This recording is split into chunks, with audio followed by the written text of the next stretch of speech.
Hey everybody, welcome to another episode of Calling All Devs, our weekly Q&A series where I take questions from you, the Star Citizen backer, and pose them directly to developers, usually while hitting my desk and shaking the camera. Joining us on the show this week is Andreas Johansson, lead level designer out of our Frankfurt studio. Andreas, how you doing, man?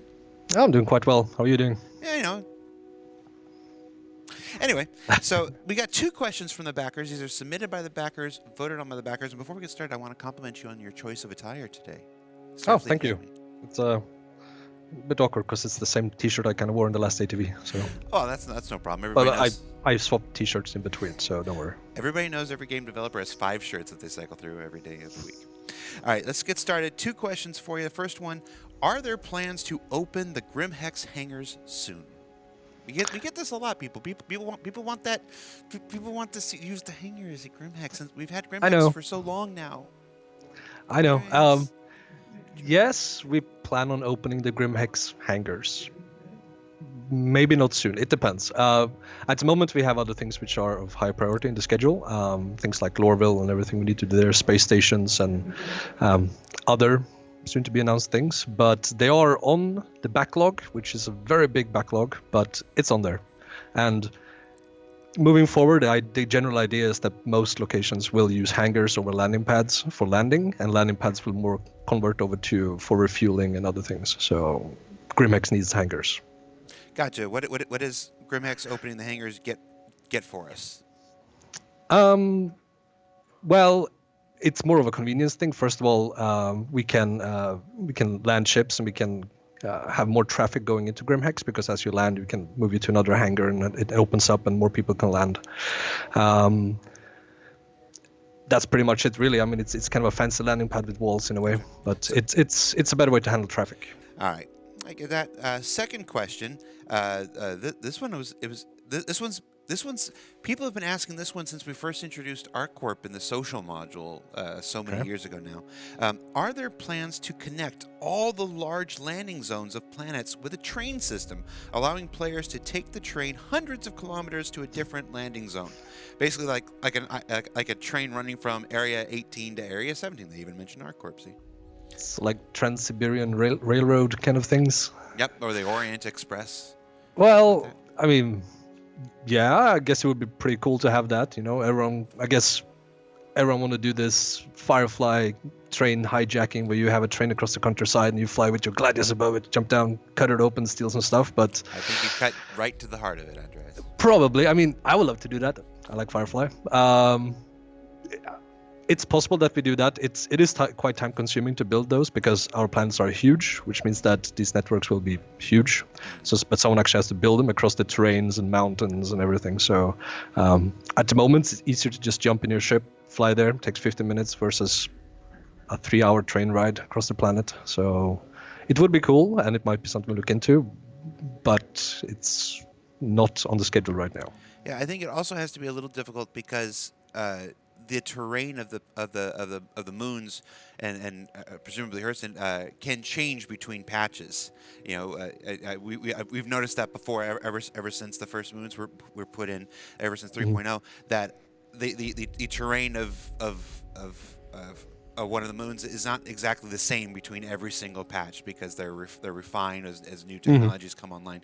So if you were to lay a track along, you probably want to be pretty confident that terrain's not going to change much. It's a lot of maintenance to keep that stuff going as well. I mean, ideally at some point we stop iterating on the planets and the moons and kind of have something that is more of a final version. Right. And then it will be more cost efficient to dedicate that work, because it's going to be a designer spending a couple of weeks putting down kilometer after kilometer of train tracks, you know. So yeah. I know it's one Luke Presley's talked in the past about that, why that's one of the things holding up planet-side racetracks and stuff is they need the terrain to kind of settle a little bit while we're in development here. Yeah, exactly. Okay. So, but absolutely, it would be super cool. I would love it, and might be something to look into. Okay, just want to make sure you're not confirming it's going to happen just before somebody runs out. I'm just saying it's cool. It is cool. But that's pretty much it. But right now we got spaceships to get us there. So. Yeah, I mean you can jump on a train going from Frankfurt to Beijing, or you can take an airplane. At the moment, we rely on the planes. So. All right, man. Well, I appreciate you taking your time to be on the show, and welcome to Calling All Devs, man. Oh, thanks a lot. It's been a pleasure. All right. We'll get you on again sometime in the new year. I hope so. I have no doubt. All right. Take Yep. care, man. You too. Bye-bye. All right. See ya. All right. Thanks so much. Now moving on to, well, the man who kicked my butt in Dice Throne last night, Mr. Kirk Tomei. Kirk, how you doing, man? Hey, Jared. Great. That feeling is pretty awesome. Thanks for reminding me of that. I got you the second game, though. I got That's you the second true. game. Yes. Did you play your third? Well, the third one was Against Corey? Poker, and Corey's. We haven't done the championship match Okay. yet. Oh, you haven't done the championship. Okay. So you and Corey are the only undefeated ones. So okay, never mind. Nobody knows what we're talking about. Let's move on. We got a question from the backers. It's about scanners. It says, "I'd love to have more details on the different scanner types and if they're linked to the hull or not. Meaning, how much flexibility are we going to have to select a scanner for our ship? Also, how do scanners differ from radars?" Okay. This is a pretty deep question. So, let's talk about the different systems to start with. So, radar on ships are the items that allow you to detect entities that are within your radar bounds, and so they become active targets that are on your radar. So everything is based off of signatures. There's EM, IR, and CS, which is not super. It's not in great shape right now. I think it needs some work. EM and IR are our primary signatures that we use to detect entities from that are within a certain distance from the ship. And then there's a new signature type, which is RS, which is resource.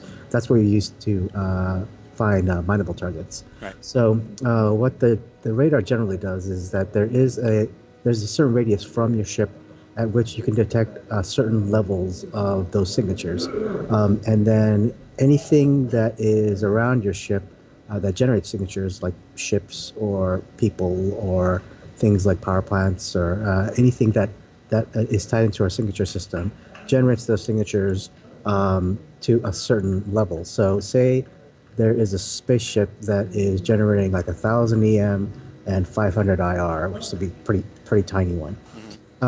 Because our signatures fall off at a rate of 1 unit per meter, that means that it generates enough EM to be detectable at 1,000 meters away from it, because the EM level was 1,000.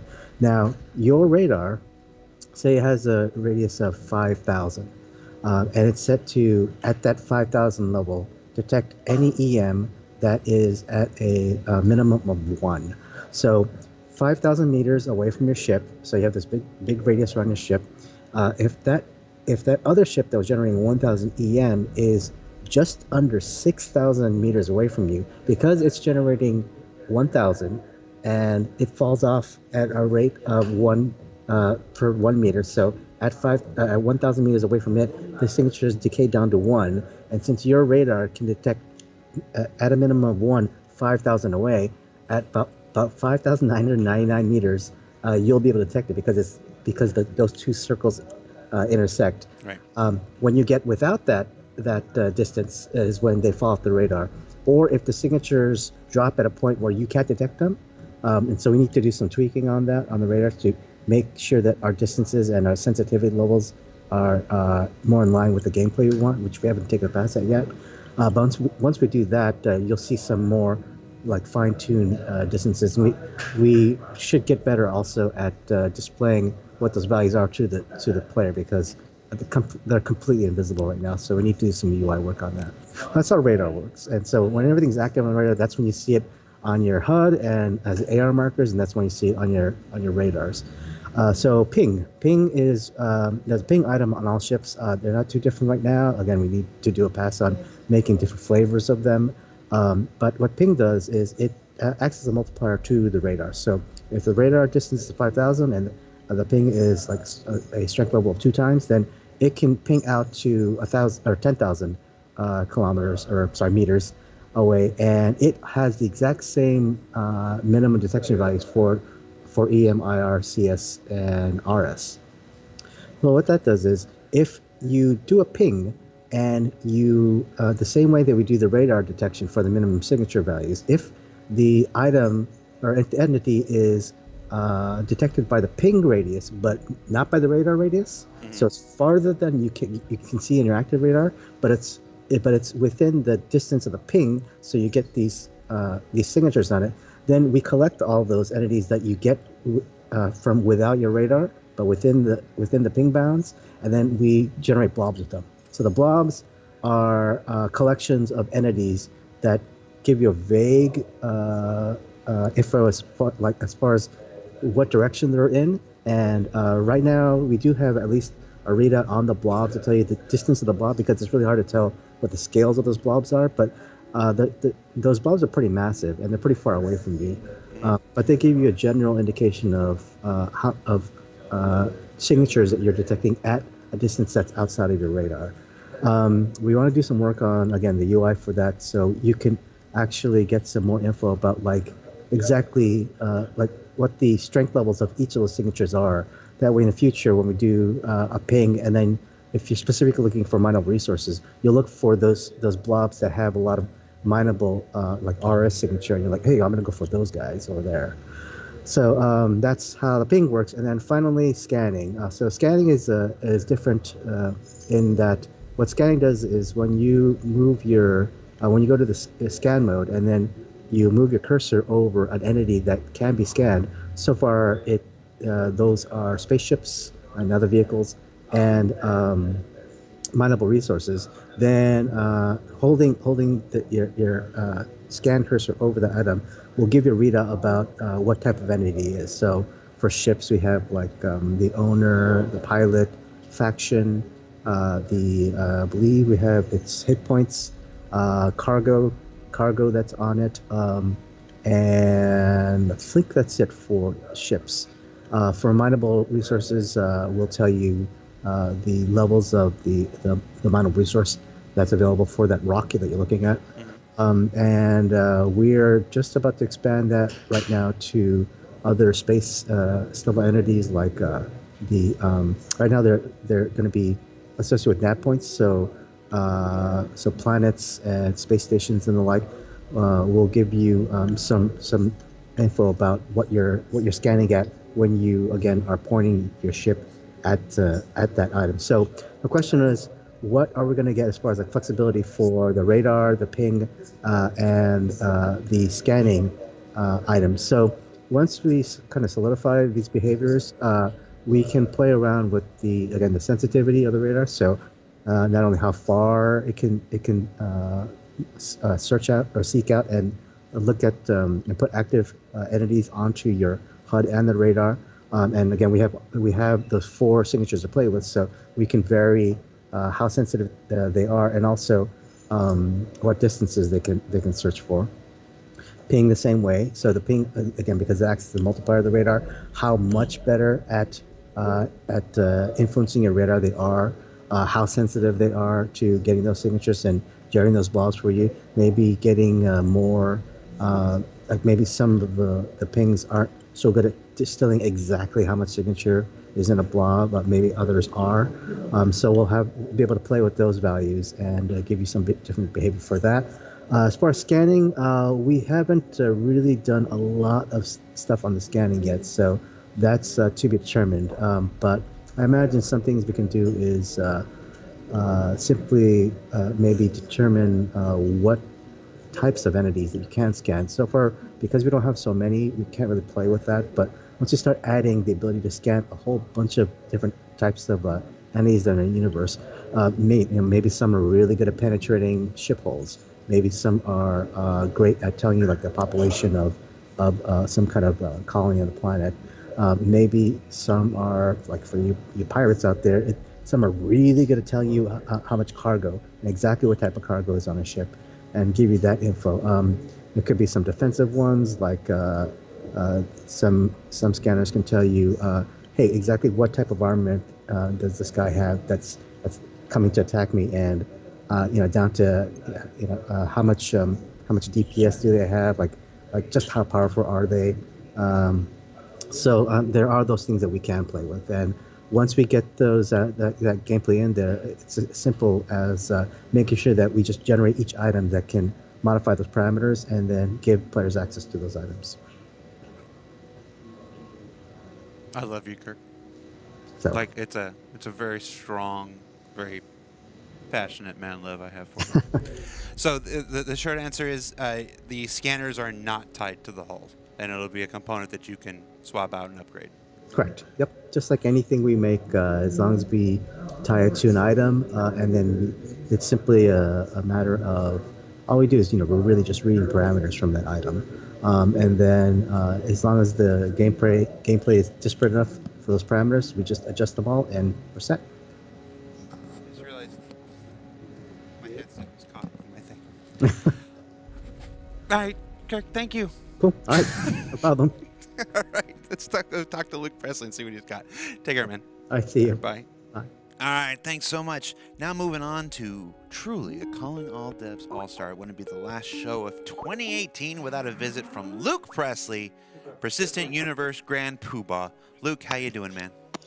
I'm good, thanks, Jared. Yeah? I'm doing well. Did I get your title right? Yeah, I don't remember what you said or what I am, so it's fine. Fair enough. We got a question. This is a question. Ever since the party system, ever since the group system, this is a question that has permeated every Calling All Dev thread, and I'm glad we finally get to talk about it. Sharing missions. Everybody knows you can pick up a mission in the Persistent Universe. You can join in a group with your buddies in the Persistent Universe.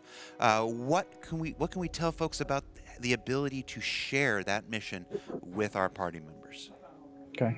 Well, so we had a meeting. Tony, Todd, myself, Dan, all the guys, and figured out this. Right, you ready? Okay, tier 0. Okay, tier 0. Tier 0. Okay. Not the end design, but No. what we're working on first. No, but an amazing, it's a very well fleshed out thing. Okay. Oh, well, So- I'll be the judge. Well, I guess, yeah. Go ahead. Go ahead. So missions can only be shared with your party members. Okay. The way you do that is the party leader will be able to see everybody's accepted missions. So they're the missions that they picked from their available list and actually accepted. And he'll be able to then share that with the entire party. But imagine, I'm a pirate and you're not. Okay. You can't even see these missions. All right. But I'm like, hey, Jared, I've got a really cool mission here. Would you like to play it with me? Yeah. Yes. Yeah, sure. Right. Okay, right. I'll accept this. You're the party leader. You can then share that with anyone else. I bring up my mobile glass. I can see your pirate mission, and then Yeah, I it's can choose. got my name up the side of it. Yeah. Even though I don't have the mission, I can see your mission, and I can choose to share it with everybody in the group. Yep, that's Okay. right. Right. At that point, everyone in the party will receive an option, and will be to either accept that mission, thereby it'll become the overriding kind of The active mission, yeah. It'll be your active mission. You won't all your other missions that you have active at that time. Those will still be ticking away. You can still fail them if you run out of time, but you can't get back to those. You can't set them back as active. You'd have to leave this party. So your other option is to leave the party for a while, until they've done this. Okay. The reason for that is just because you can only have one active mission at a time visible, and this should be the most important. You imagine you can have multiple missions at once and see all the markers. It's going to get extremely confusing. But, you're in this party to play this mission at that point. So, you're either in or out. And if you want to then leave later on, obviously you just leave the party. You can see all the markers that the mission owner sees. You can, you're a mission owner almost just like him, as in you can complete objectives. Okay. But when it comes to things like, making a decision, talking to someone and picking a decision, that will only be the mission owner's, only he'll be able to do that. Gotcha. Yeah. So everybody else becomes kind of like a mission renter. I guess, yeah. They're still the owner. He's Yeah. he's the party leader. He's the one that can that makes the junior decision. owners, I guess, Yeah. Junior partner. So, but for instance, if a decision is to let someone live or die, and that's on a trigger, then one of your friends can just pull the trigger. Now that's the mission owner's decision in allowing that person to come into this mission, right? But that's on them. They'll all share in the rewards, and that's also the reputational rewards. So if you're a goody two shoes tagging along, getting your kicks by proxy with this pirate, you'll still take the reputational hit for that. So you don't get away scot-free. But I think for now, I mean, it's kind of up in the air, but I think we'll probably, for Tier 0, just split the rewards down the middle for everyone, monetary-wise. Okay. And everything else just works like the party does. If you are not happy, you leave a party. You can pass leadership of a party. I'm pretty sure it'll have to be if the mission owner leaves a party, he takes his mission with him as well. Okay. So if he's not happy with you guys, he can just leave and keep that mission himself, but you lose it. And if I've gotten the mission through the share and then I leave the party, do I lose the mission? I lose the mission. Yeah. Okay. So you must stay with the mission owner. Gotcha. So there's okay. So allow me to recap just to make sure that we have an understanding of this. Tier 0, initial implementation of party sharing. You join a group, and the party leader can see everybody's available missions active missions. Okay, so everybody's active missions. They can choose to share one of those active missions with the entire group. At that point, the person who originally owned the mission stays the mission owner. Stays the mission owner. Everybody else becomes what you refer to as junior owners. They can participate in the mission. They can see all the waypoints. They can complete objectives. The only thing they can't do is decisions and conversations. That is still the prerogative of the mission owner. So the mission owner is the one who can talk to the NPC mission giver, or whoever the mission giver wants you to talk to and stuff, and make the decisions. But as they are a true party leader in that regard, that they're still making the calls while everybody else can do everything else to influence the decision. When they complete the mission, the rewards, at least in Tier 0, will probably be split evenly, just for simplicity's sake. And if you leave the group at any time, you lose your shared mission. And if you are the mission owner and you leave the group, you take your mission with you. Yeah. There's always going to be caveats. Like, for instance, if you won't see invites, for instance, to mission givers, it's only when you get to that mission giver and accept one of their missions that you'll be able to share that. Other caveats could be that you might not be able to complete objectives such as checkpoints. If you're all in a race together, you have to take the mission owner to that place. Right. You'll be able to see all his markers, so you'll be in the vehicle shooting, and you'll see who's in the lead or whatever. So you'll be able to participate that way, but It has to be the player's body, the mission owner's body that gets there. And it could be that the mission owner's given a virus to upload. Now, it's not all of a sudden everyone has the virus, but they see where to plant it and they can protect him. They have to get him to that location. Gotcha. So it might work slightly different depending on the type of mission involved. Exactly. Yeah. So no blanket answers for almost anything. Just like in real life. Yep. All right. That's exciting. That's exciting, of course. I'm excited. I've been looking forward to this for so long. Like, we've been building missions that are kind of cooperative, but you have to all be at the same place at the same time, and it doesn't really work out without this kind of connective tissue. But yeah. And of course, for the obvious follow-up question of when, the same answer to that one question is the same answer to all one questions. Keep your eye on the public roadmap as the feature continues its development, and we have a better understanding of when it will be implemented in the game. Of course, that will go up on the public roadmap.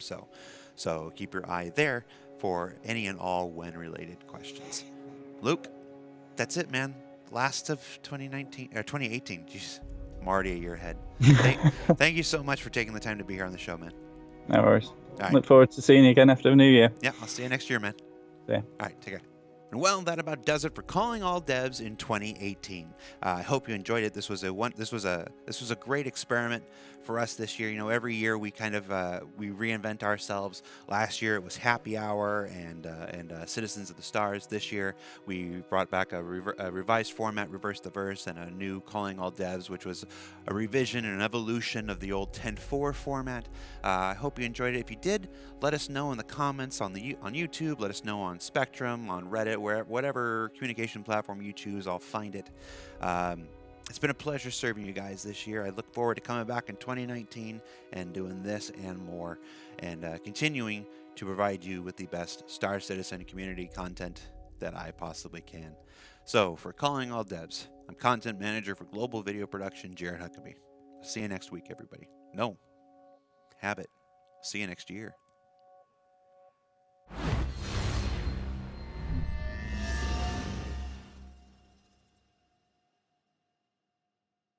Thanks for watching. For the latest and greatest in Star Citizen and Squadron 42, you can subscribe to our channel, or you can check out some of the other shows, and you can also head to our website at www.robertspaceindustries.com. Thank you very much for watching.